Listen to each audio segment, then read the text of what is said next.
우리는 오늘 이 시대가 재앙이 참 많은 시대라고 보여집니다. 재앙이 가득하고 또 사람마다 재앙에 대한 공포가 가득함을 볼 수가 있습니다. 그걸 어떻게든 잊어보려고 좋은 맛있는 음식, 좋은 구경거리, 이런저런 낙을 쫓아서 살고는 있습니다만 끊임없이 우리 주변에서는 재앙이 일어나는 걸 봅니다. 요즘에 한 가지 사건만 해도 이 전세 사기 얼마나 많이 떠들어댑니까? 여러분 보면은 저기 인천의 미추홀고다 뭐다 이거는 전국적입니다. 대구다 부산이다 전국적으로 사기가 나가지고, 그래서 자기가 그동안에 모았다고 하던 거 다 해가서 비리까지 냈는데 쪽박차게 되고 하고 지금 난리가 났잖아요. 그래서 오직하면 국가적으로도 뭔가 나서서 어떤 수를 내보겠다고 나서고 있는 이런 시대. 재앙이 어디 한두 가지입니까? 수없이 많이 일어나는 것이 재앙입니다. 우리는 그것을 재앙이라고 생각 안 하고 더러는 사기당했다, 또 누구에게 이용당했다, 누구에게 강도 만났다, 도둑 맞았다, 뭐를 어쨌다, 이런 식으로 우리는 생각합니다만 그게 재앙입니다, 여러분. 아멘이죠? 그게 재앙이에요. 그러면 무슨 재앙이 있습니까? 그럼 자연재해만 재앙입니까? 자연재해도 많죠. 그런데 우리가 인간 세상에서 이런 고통, 저런 괴로움, 이런저런 내가 원치 않는 어떤 것들이 내 삶에 일어나는 모든 것들이 재앙들입니다. 그에 비해서 나의 소원에 지나도록 평안과 형통을 누리는 거, 이게 하나님의 축복이고 말이죠. 할렐루야. 그런데 오늘 본문을 보면은 이 재앙이 어떻게 해서 오는가 하는 것을 자세히 오늘 참 많은 절을 통해서 20절부터 33절에까지 이 재앙에 관한 것이 계속해서 말씀을 합니다. 먼저 보면은 하나님이 지혜로 우리를 불렀다고 말씀을 합니다. 온갖 하나님의 지혜로 우리에게 이렇게 나오라 저렇게 행하라, 우리에게 평안하고 형통하고 복된 삶으로 우리에게 말씀을 하고 계십니다. 그런데 하나님의 그 목소리를 도무지 들으려고 안 하더라는 거죠. 하나님이 부르고 손을 펴서 그들을 반가이 맞아주려고 하는데도 그들도 보지도 않고 자기 정욕대로 그렇게 하나님의 교훈을 멸시하고 그렇게 가버리더라는 거죠. 그래서 재앙이 임한다고 말씀을 합니다. 23절에 보니까 나의 책망을 듣고 돌이키라. 보라, 내가 나의 신을 너희에게 부어주며 나의 말을 너희에게 보이리라. 나의 신을 너희에게 부어주며, 성령을 부어주시면 말하고 나의 말을 너희에게 보이리라. 말씀을 어떻게 보입니까? 말씀이신 예수님 이 땅에 오셔서 우리에게 분명하게 당신의 모습을 나타내 주셨지 않겠어요? 할렐루야. 내가 부를지라 너희가 듣기 싫어하였고 내가 손을 펼쳐도 돌아보는 자가 없었고 도리어 나의 모든 교훈을 멸시하며 나의 책망을 받지 아니하였은즉 너희가 재앙을 만날 때에 내가 웃을 것이니. 이거 필연적이라는 겁니다. 우리나라 남북한 대지상 속에서 보면은 거기에 양편에 지뢰를 엄하게 매설해 놨다고 합니다. 이런 지뢰 저런 지뢰로 많이 따라 매설해 놨습니다. 그런데 그 지뢰를 그러면 매설해 놓고 표시를 안 해 놓을 리가 없지요. 이 지뢰도가 있을 것 아니에요. 지뢰도가 여기 있다 이거죠. 그래서 지금 어디에 매설되어 있는가를 그 위에서는 다 알 수가 있습니다. 그런데 대부분은 모르죠. 알면은 그걸 피해갈 수 있으면 안 되니까 비밀로 간직하는 것 아니겠습니까? 우리나라 6.25 사변 때 보니까 인천 상륙작전 할 때도 보니까 내가다가 인천에 들어오려고 할 때 거기에 바다에다가 수레라고 하나요? 뭐라는 바다에 띄워놓는 어뢰 아니고 어뢰는 쏘는 거고 이렇게 하는 거고 기뢰 그 배가 들어오면서 탁 받치면 터지고 하게 하는 거 기뢰라고 그래요. 기뢰 맞아 기뢰. 그 기레가 많이 매설해 놨는데 그걸 모르면 안 된다는 거예요. 그거를 알아내기 위해서 멋지게 애를 쓰고 마치 저 장교들처럼 북한 장교처럼 꿈에서 나오고 그런 거 봤잖아요. 여러분 혹시 보셨나요? 인천 상륙작전 보면은 그거 나와서 그래가지고 뭐 러시아에서 공부하고 왔다고 하면서 막 그러고 해가지고 아주 재밌는 사건들이 막 생기잖아요. 그래 뒤에 그거 기뢰도를 뺏어내려고 했는데 들켜가지고 못 뺏어내고 했는데 뒤에 그 아는 사람을 잡아가지고 공중에 공수를 해가지고 끌고 가가지고 그래가지고 메가드가 그거 들어오는 거 아닙니까? 그러니까 그런 게 있죠.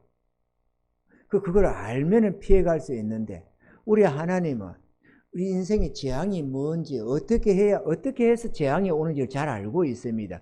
그 재앙을 피하는 길을 주님이 말씀하고 형통의 삶의 길을 우리에게 말씀하는 게 하나님의 말씀이고 우리 이 축복의 말씀인 줄로 믿습니다. 그 우리 하나님이 우리의 행복을 위해서 우리에게 만 가지로 기록해 놓고 있다지 않았습니까? 우리는 주의 말씀을 드려야 될 줄로 믿습니다. 그런데 이 악인들이 어리석은 인생들이 하나님의 말씀을 멸시하고 하나님이 부르시는 그 사랑의 목소리를 듣기를 원치 아니하고 그 지혜의 말씀, 지혜의 교훈을 배척하고 그렇게 살아가다 보니까 재앙을 맞닥뜨리는데 그때 하나님이 비웃겠다는 겁니다. 아유 안 됐다 이 정도가 아니라 내가 그래 잘 됐어 이렇게 하나님이 잘 돼서 그럴 리는 없지만 그렇게 비웃겠다 이렇게 말씀하는 것입니다. 너희의 두려움이 강풍같이 임하겠고 너희의 재앙이 폭풍같이 이르겠고 너희에게 근심과 슬픔이 임하리니. 여러분 인생이 그렇습니다. 재앙이 흙에서 나는 것이 아니고 고난이 땅으로 말미암는 게 아니라고 하나님께서 이런 인생들에게 이 죄를 보면 인생들이 고난을 내리는 것입니다. 아멘이죠. 그래서 우리가 주의 이 말씀을 귀담아 들어야 되겠는데요. 그러면 죄 많은 인생길 재앙이 두려워 없는 삶이 과연 가능할까? 우리가 이 세상을 이 연약한 인생들이 한 치 앞도 모르고 이 죄악된 세상 악인들과 함께하는 이 세상을 살아가는데 재앙이 없는 삶이 진짜 가능하냐? 그런 삶을 살려면 먼저 재앙이 무엇인지 또 그 재앙이 어디서 오는지를 우리가 알아야만 하는 것인데요. 첫째, 재앙은 하나님께로부터 온다라고 말씀을 하고 있습니다. 아멘이죠? 출애굽기 9장 14절에 보면은 내가 이번에는 모든 재앙을 내 마음과 내 신하와 내 백성에게 내려 너로 온 천하에 나와 같은 자가 없음을 알게 하리라 이렇게 말씀을 하셨습니다. 그리고 하나님이 온 천하에 재앙을 내려서 나 주 여호와 하나님과 같은 자가 없음을 알게 하겠다 이렇게 이 애굽에다가 애굽 왕 바로를 향해서 또 그 신하들과 그 백성들을 향해서 주님이 재앙을 내리면서 그들에게 여호와 하나님의 존재를 나타내겠다 이렇게 말씀을 하셨던 것입니다. 욥기서 5장 6절로 11절에 보면 재앙에 대해서 이렇게 말씀합니다. 재앙은 티끌에서 일어나는 것이 아니요 고난은 흙에서 나는 것이 아니라 인생은 고난을 위하여 났나니 불태가 위로 나름 같으니라. 나 같으면 하나님께 구하고 내 일을 하나님께 의탁하리라. 하나님은 크고 청량할 수 없는 일을 행하시며 기이한 일을 셀 수 없이 행하시나니 비를 땅에 내리시고 물을 밭에 보내시며 낮은 자를 높이 드시고 슬퍼하는 자를 흥기시켜 안전한 곳에 있게 하시느니라. 재앙이 세상으로부터 오는 게 아니라는 거죠. 재앙이 하나님께로부터 내려온다라고 말을 합니다. 둘째, 하나님이 인생들에게 재앙을 내리시는 이유가 뭐냐? 우리의 허물과 죄 때문이라는 것입니다. 시편 107편 10절에 보면은 사람이 흑암과 사망의 그늘에 앉으며 공고와 쇠사슬의 매임은 하나님의 말씀을 거역하며 지존자의 뜻을 멸시함이라. 그러므로 수고로 저희 마음을 낮추셨으니 저희가 엎드려도 돕는 자가 없었도다. 흑암과 사망의 그늘에 앉아서 멸망 가운데 앉아서 영원한 형벌 속에 나아가는 그런 인생들, 공고와 쇠사슬에 매여서 꼼짝 못하고 고통 속에 살아가는 인생들, 왜 그렇다고 했느냐? 하나님의 말씀을 거역했다는 것입니다. 지존자의 뜻을 멸시했기 때문에 그랬다고 말씀을 하는 거예요. 그래서 하나님이 그들의 마음을 낮추고 그들의 삶에 고난이 임하게 했다라고 말씀을 하고 있는 것입니다. 아멘이죠? 인생의 고난은 죄 때문입니다. 나그네는 죄를 범하기 전에 나그네는 고난이 없었습니다. 할렐루야. 장차 우리가 이제 이 땅 위에서 우리가 죄를 사함받고 하나님의 자녀로서 하나님의 말씀과 뜻에 순복해서 이렇게 살아가면 우리 삶에서도 재앙이 사라져 버립니다. 고난이 사라지기 시작합니다. 하나님의 형통함과 위로와 축복이 임하기 시작하는 것입니다. 우리가 죄의 뜻대로 안 살고 자꾸 객길로 걸으면 징벌을 좀 받기는 하지만 우리가 주님의 뜻 가운데서만 살아가면 주님의 인도하는 그 길은 시온의 대로와 같아서 그 삶 속에서는 하나님이 철저한 보호와 위로와 축복을 내려주시는 것입니다. 그러므로 우리는 주님의 말씀에 귀를 기울여야 됩니다. 할렐루야. 내 잔머리 그만 돌리는 거 그만하고 내 좋을 대로 하는 거 그만하고, 왜냐하면 그래 가지고는 하나님의 뜻을 자꾸 거스려서 자꾸 엉뚱시려 하니까 자녀라고 다 위로받고 축복받는 건 아니잖아요. 자녀가 말 안 들으면 매를 많이 맞는 법이거든. 그렇잖아요. 자녀가 말 안 듣는데 그 매를 들지. 옆집 애가 말 안 듣는다고 매를 듭니까? 안 들지. 그러나 내 자식은 징계할 수밖에 없는 것 아니겠어요? 하나님께서 잘못하는데도 징계가 왔으면 그건 사생자라고 그랬습니다. 내 자녀가 아니라고 말을 하는 겁니다. 하나님의 자녀는 징벌을 받습니다. 그니 우리가 정신 똑바로 차리고 주의 뜻대로 살아가야 하는 것입니다. 아니 내 삶에 왜 징계가 오냐? 나가 왜 이렇게 어렵느냐? 내가 하나님의 자녀인데. 그러니까 자녀니까 매를 맞는 거죠. 하나님 뜻대로 안 가면 매를 맞습니다. 아멘이죠? 우리는 주의 뜻을 찾아가야 됩니다. 그래야 평안하고 형통한 삶이 보장이 되는 것입니다. 할렐루야. 잠언서 13장 21절에는 재앙은 죄인을 따르고 선한 보응은 의인에게 이르느니라. 그러니까 재앙과 선한 보응, 그러니까 재앙과 축복이 있는데 이게 말이죠. 재앙은 죄인들을 따라잡고 이 선한 이 복은 의인들을 향해 따라가고 이렇게 한다는 것입니다. 하나님이 그렇게 해놨다는 거죠. 할렐루야. 그러니까 우리가 하나님의 선하신 뜻대로 나아가야 됩니다. 그러면은 재앙이 절대로 따라오지 못하고 하나님의 위로와 축복이 임하는 것입니다. 하나님을 굳게 의지하는 자들마다 평안함과 형통함을 얻게 되는데 이것은 창세 이르러 모든 주의 백성들, 주의 자녀들에게 임하는 공통된 그들의 복이고 또 그들이 고백하고 증거하는 간증이라는 사실도 우리가 알아야만 하겠습니다. 할렐루야. 그러면 재앙이 없는 삶을 살려면 그러면 어떻게 하나님께로부터 오는 이 재앙, 어떻게 하면 우리가 재앙을 피하고 평안하게 살 수 있느냐? 첫째, 하나님의 선하신 선하신 뜻과 길을 우리가 알아야만 합니다. 하나님의 선하신 뜻, 하나님이 우리를 인도하는 그 길을 우리가 알아야 하는 거죠. 길을 모르면 헤매지게 되잖아요. 길을 알아야 되고 하나님의 뜻을 알아야 한다. 하나님의 말씀을 듣고 깨달아 잿된 길에서 돌아서야 하고 어려운 길로 행해야만 합니다. 예레미야 26장 13절에 보면은 그런즉 너희는 너희 길과 행위를 고치고 너희 하나님 여호와의 목소리를 청종하라. 그리하면 여호와께서 너희에게 선고하신 재앙에 대하여 뜻을 돌이키시리라. 재앙을 선고했어도 이스라엘 백성들에게 하는 말입니다. 하나님 말씀대로 안 살고 우상 숭배하고 그러니까 하나님이 너희를 멸해버리겠더라고, 열방에 붙이겠노라고, 저 바벨론에게 붙이고 아수르에게 붙이고 이렇게 저렇게 멸망에 붙이겠다고 말씀을 하면서도 그러니까 돌이키라. 돌이키기만 하면 내가 너희에게 선고한 그 재앙을 내가 돌이키리라 이렇게 말씀하는 것입니다. 우리 하나님은 참 은혜로우십니다.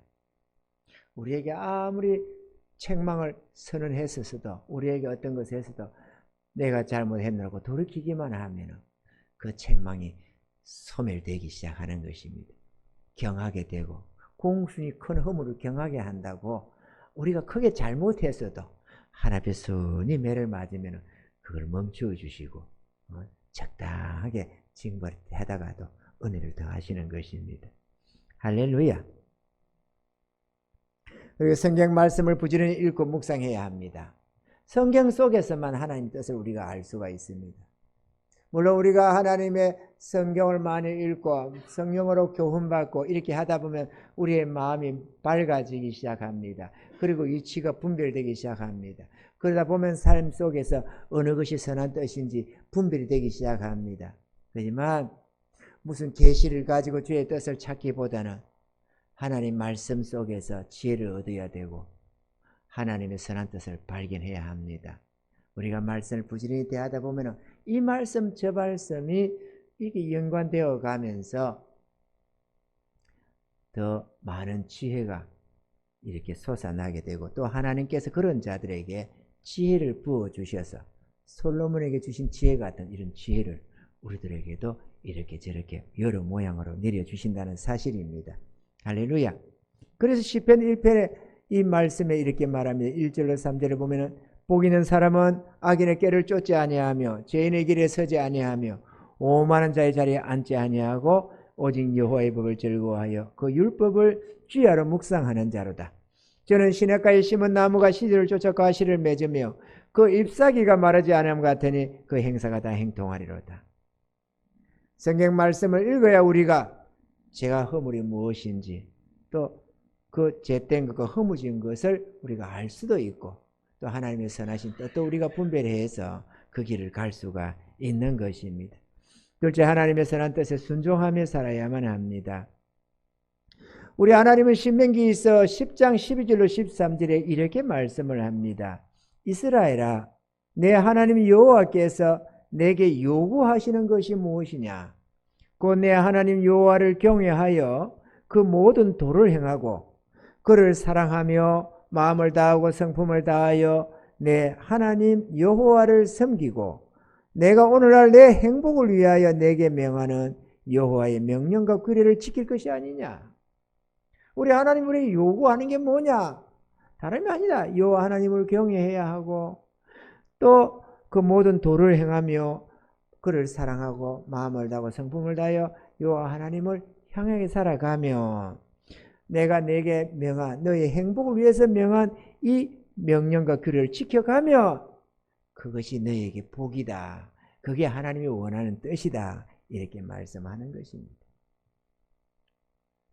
우리의 심령의 정결함도 말씀에 의해서 또 우리가 복을 받고 사는 것도 평안을 누리며 사는 것도 말씀에 의해서 그리고 우리의 행복한 삶 정말로 복되고 아름다운 이 삶도 하나님의 말씀에 의해서 얻게 되는 것들인 것입니다.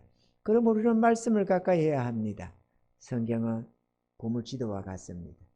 성경을 모르면 복을 받을 길이 없습니다. 성경을 알아야 합니다. 아멘이죠.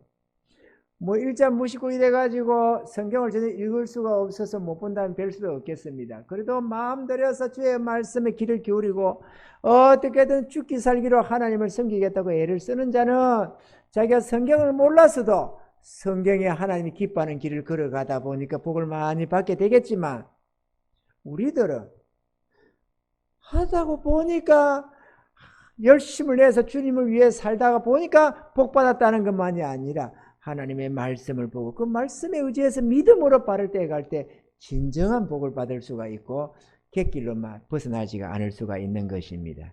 그러므로 우리는 열심히 성경을 가까이 해야 됩니다. 아멘이죠. 성경을 볼 때 그도 말씀하지만 이 빠지기 쉬운 덫들이 있습니다. 사단은 우리에게 덫을 놓거든요. 여러분 설교자가 아니지만 가령 여러분이 어느 때 예를 들어서 주일학교 교사를 맡는다든지 예를 들어서 뭐 설교를 하게 되는 상황이 생긴다든지 이런 것 될 때 또 있을 수가 있습니다. 근데 설교자가 빠지는 진짜 위험스러운 게 뭔지 아십니까? 설교자는 어떤 좋은 설교를 듣거나 좋은 책을 보거나 어떤 것을 할 때, 이렇게 설교하면 되겠다. 설교 재료로 이렇게 읽게 된다는 것입니다. 들어도 설교 재료로 들으려고 하는 겁니다. 그래가지고, 왜 설교자니까? 저 말씀 좋네. 이러면서 막 해가지고, 나도 이걸 우리 성도한테 전해야지. 이렇게 해서 설교하기 위해서 듣는 겁니다. 이거는 완전 꽝입니다. 이거 완전히 사단에게 속는 거거든요. 왠 줄 아십니까? 그런 거 같으면 녹음시켜서 틀어주면 되잖아요. 굳이 그 사람이 뭐한테 필요하느냐고. 그러면 어떻게 들어야 되느냐? 설교하기 위해서 듣는 게 아니고, 설교용으로 듣는 게 아니고, 내가 아멘 아멘 하고 마음으로 받는 겁니다. 그러고 나면 다 잊어버립니다.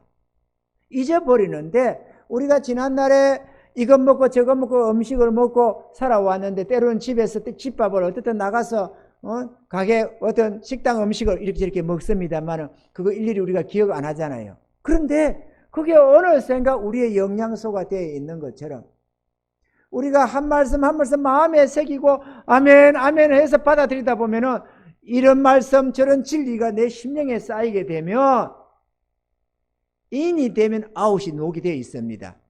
컴퓨터에 어떤 프로그램이 입력되면 놓을 수 있는 것처럼 내 안에 내가 하나님을 경외하게 되면 하나님 경외가 나오게 되고 내가 하나님의 진리를 받아들이게 되면 어느 때인가부터 내 입에서 하나님의 진리가 나오게 되는 것입니다. 이거 아주 중요한 문제입니다. 저는 신학교 학생들 뭔가 가르쳐야 될 때는 이거를 얘기할 기회만 있으면 말씀합니다. 왜? 내가 신학교 다닐 때 이거 조심을 했거든요. 신학교 딱 전에 처음에 내가 주일학교를 맡아서 가르치기도 하고 중고등부를 교수 가르치기도 하고 이렇게 들으러 해왔거든요. 근데 이제 신학교 가서 이렇게 딱 하다 보니까 이거 좋네 이러면서 어떤 것들을 가르칠 목적으로 듣더라니까 내가. 그럼 몇몇 번 그런 거 보다가 하나님이 지혜를 주셔서 팍딱 깨달았습니다. 이거 위험한 거구나. 이러면 나라는 존재가 크는 게 아니고 끊임없이 뺏겨서 인용해서 쓰는 그런 앵무새 같은 역할이 된다. 이거 아주 위험한 거라는 걸 알았습니다. 그래서 그때부터 일절 노트 같은 거 안 하고 그냥 그대로 아멘 아멘 하고 받아들입니다. 내 영혼에 들어오면은 나중에는 그 아름다운 어떤 글들이 기억을 해서 내는 게 아니고 내 심령에서 나오게 되어 있습니다. 그건 누구 인용할 필요가 없어요. 내 안에서 놓으면 되지. 안 그렇습니까, 여러분? 제가요, 참 감명을 많이 받았던 책들이 참 많이 있습니다. 그런데 그런 것 중에서 토마스 아켄포스의 그리스도를 본받아 고전이 있습니다. 고전들이 많이 있습니다. 여러 가지가 있습니다만 그거를 보면서도 엄청나게 은혜 많이 받았습니다. 그래가지고 신학교 다니면서 할 때 아름다운 글귀를 써가지고 신앙 고백하는 그런 아름다운 신앙들 이렇게 해놓은 그런 것들. 이런저런 많은 말씀들을 벽에다 붙여놓고 사모하고 그 글이 좋은 게 문제가 아니고 그 글 속에서 그들의 신앙이 느껴지니까 하나님 경외함이 보여지니까 자기 하나님을 사랑함이 보여지니까 나도 저렇게 되기를 소원해가지고 나는 언제나 저리 될고 그러면서 그렇게 사모했더랬습니다. 그런데 어느 시점에 지나가면 내 안에서 그게 녹기 시작합니다. 내 안에서 하나님 경외함이 녹게 되고 내 안에서 내 하나님을 사랑함이 녹게 되고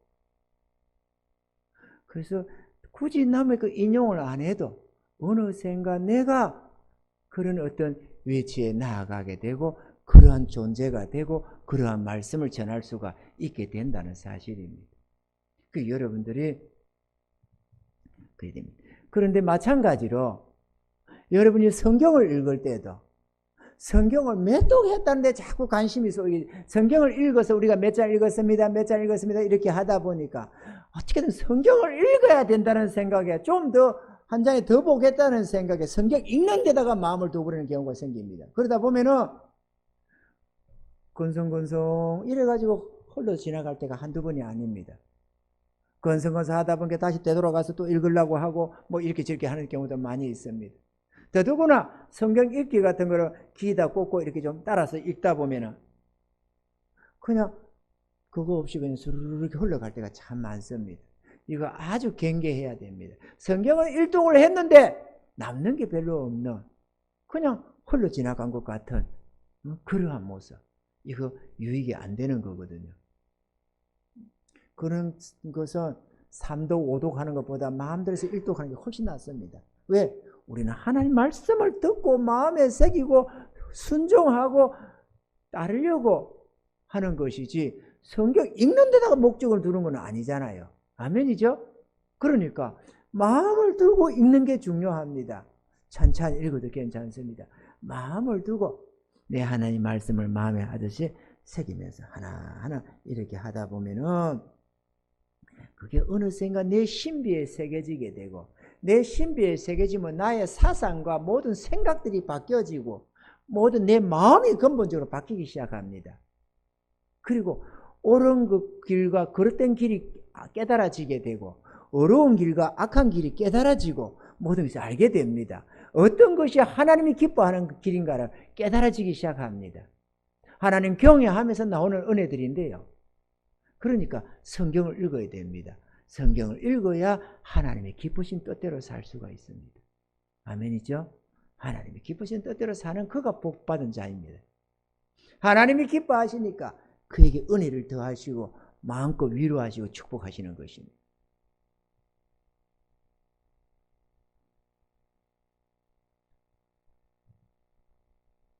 마지막 세 번째로 겸손한 자에게 은혜가 더해집니다. 생명의 은혜도 이 속에서 얻습니다. 하나님의 말씀에 귀를 기울이고 그 말씀을 붙들고 의지하고 순종해가는 그 속에 생명도 있습니다. 또 지혜와 능력도 그 속에서 얻게 됩니다. 우리가 잠언서 10장 17절에 보면 이렇게 말씀합니다. 훈계를 지키는 자는 생명길로 행하여도 징계를 부리는 자는 거룩하느니라. 이 생명길이 훈계를 지켜가는 길, 하나님의 말씀대로 순복하게 가는 그 길에 생명이 있다고 말합니다. 잠언서 12장 28절에는 이렇게 말합니다. 어려운 길에 생명이 있나니 그 길에는 사망이 없느니라. 잠언서 12장 28절 한번 해봐봐요. 잠언서 12장 28절 그 길, 어려운 길에 생명이 있나니 그 길에는 사망이 없느니라. 그 어려운 길로 가는 거기에 생명이 있는 것이지 그냥 내가 제때게 살면서 믿습니다 그래 가지고 얻는 길이 아니라는 겁니다. 아멘이죠? 하나님의 진리대로 살아가는 그에게 생명도 주어지고 이런저런 위로와 은총이 가득해지는 것이지 자기 정욕대로 죄 가운데 살면서 주여 믿습니다 우리가 구원을 얻겠나이다 그런다고 구원이 없다고 주님 말씀한다고 그거지. 날들어 주여 주여 하면서도 어찌하여 내가 하는 말을 듣지 않느냐고 주님 말씀하는 것입니다.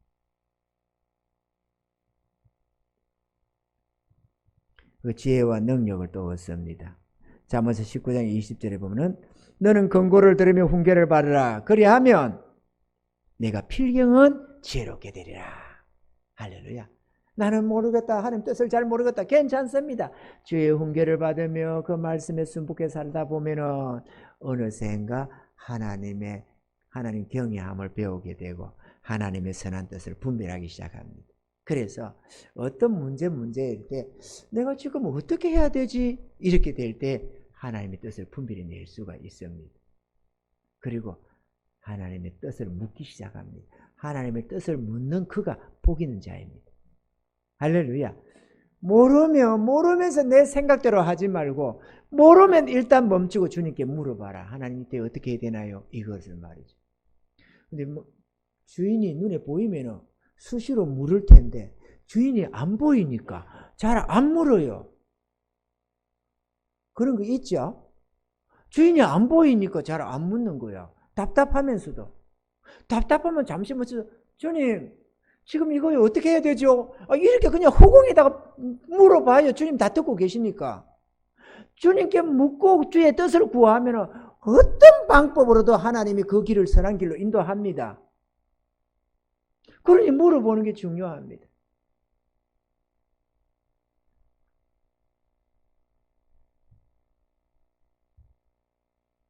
설교론자의 지혜는 자기의 길을 아는 것이라고 말씀했습니다.